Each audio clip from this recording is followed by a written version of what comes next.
18 anyos na babaeng suspek sa pangingikil ng 100,000 pesos sa sarong alkalde sa Sorsogon. Arestado sa entrapment operation. Uyan report. Sabi niya, malaking issue ito.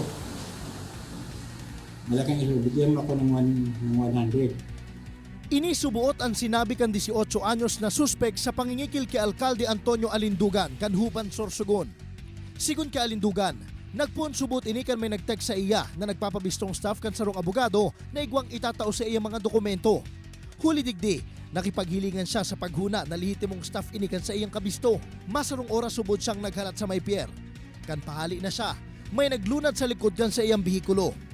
Sabi ko, ito ba yung staff ni attorney? Hindi naman kumikibo. Basta siya, may dala siyang dalawang cellphone. So, nagalit ako kasi nagsigarilyo.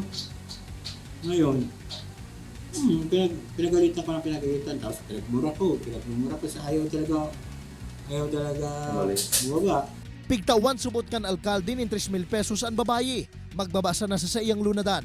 Alagad nakuha pa palang subot kay ini at nasa 17,000 na kwarta sa iyang auto.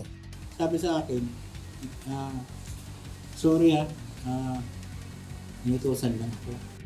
Kinaagahan, nag-text pa subot ang babayi na naghahagad ng 100,000 pesos karibay kandain niya pag-post sa social media kan pangaanggot sa iya kan alkalde.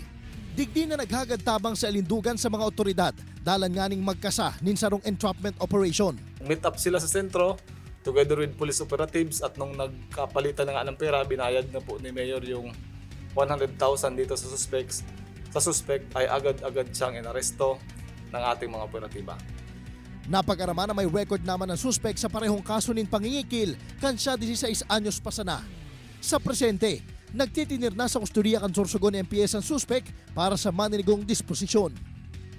Ini si Jesse Cruzat, Balitang Bicolandia.